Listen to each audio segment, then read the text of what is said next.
Today we're going to talk about goals, and no matter where you are in this process, it's really important to keep having goals. And yes, it's very important in the very beginning, but also once you get to maintenance, it almost becomes more important to find some sort of goal that you're working towards so you stay engaged. Because a lot of times, especially in maintenance, the goal is no longer to see the scale go down. And so you kind of get lost in that, I don't have something I'm working towards. So I want you to keep working towards something. A lot of times this is where it switches from losing weight to lifting, getting more bicep curls or lifting heavier in a squat or something like that. But it's always good to have some sort of goal that you're working towards so that you can keep seeing progress, so you can keep engaged. Okay, so what I see happening a lot of times, especially in the beginning, is you set these huge goals. You're like, I'm all in, I'm gonna do everything, and here we go. Or we set this really vague goal, and it's like, well, did I get there or not? I'm just gonna be good. But at the end of the week, you're like, well, was I good or not? I was I don't know, yeah, I guess so, maybe. Or no, I wasn't good enough. It's really vague. And then the last thing I see is giving ourselves an out, setting really tiny baby steps that it's really not enough to move the needle. So what we're gonna do instead of any of these extremes is we're gonna set floor and ceiling goals. What I mean by this is we're gonna have a floor goal, which is the minimum we're gonna do. And then we're gonna have a ceiling goal. And that's our ultimate, what we wanna work towards. The problem with this floor, it's not what you can do now. Let's do an example so it makes more sense. Let's take steps and say that you have an office job and you're just really sedentary, which is very, very common. Sometimes if I don't watch what I'm doing, I'm less than 3,000 steps a day. Say the goal is our 10K. We want to get up to 10K steps, but setting it at 10K, that is a huge jump from 3K.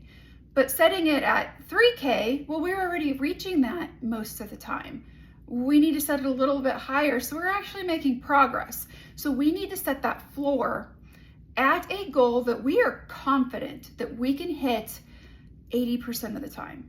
Now, we don't want to be able to hit it 100% of the time, because then it's not a really goal. It's just what we do normally. We want it to be a challenge. It's still a goal, but we want to be pretty darn confident that we can hit that even on the days where, you get a flat tire and you have to take care of that throughout the day, or some of those weird things come up throughout the day when you can't do as much stuff. We want to be pretty confident even on those days we can push ourselves and get to that goal. Now, our ceiling goal is our ultimate goal. We'd really like to be up here, and we're going to celebrate up here, but we're also going to celebrate being down here.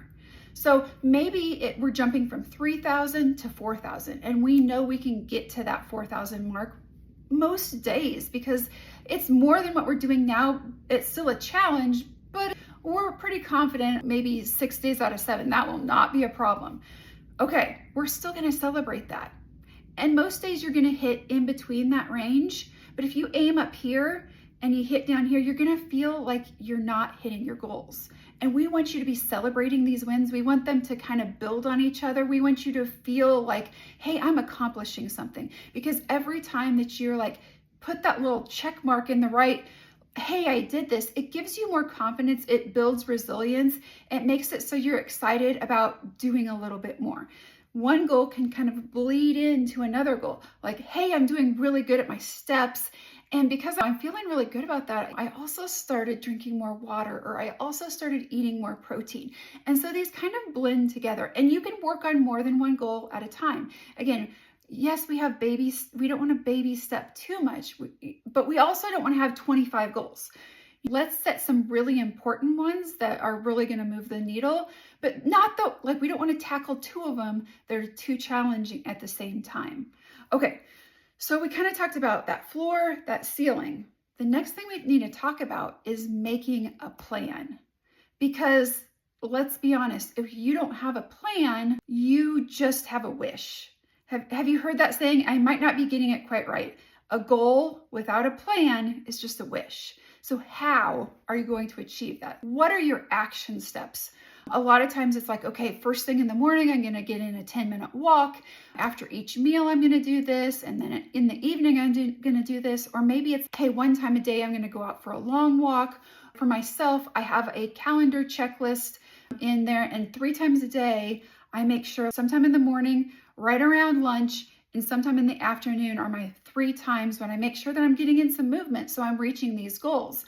Otherwise, I'm going to fall off if I have to save everything towards the end of the day, or if I have to do everything in the beginning of the day and something comes up, then that kind of messes up. That's what works for me, but you need to find a plan that works for you.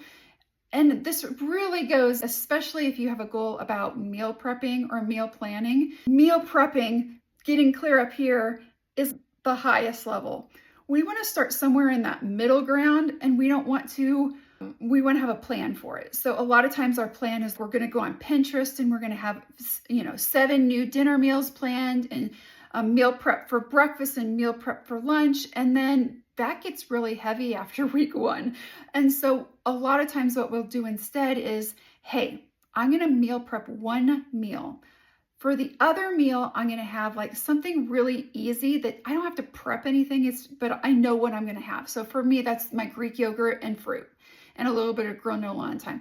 I don't have to prep anything. I have to take it out of the refrigerator, cut up some strawberries, throw it together, done.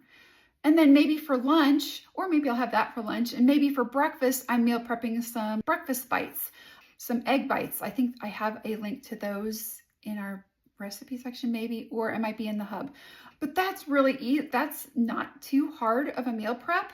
And then for the evening meals, maybe I'm not necessarily prepping those, but I'm making sure I have all the ingredients on hand. And so each day I have a different meal that I'm cooking. And a lot of times those aren't a brand new meal every week.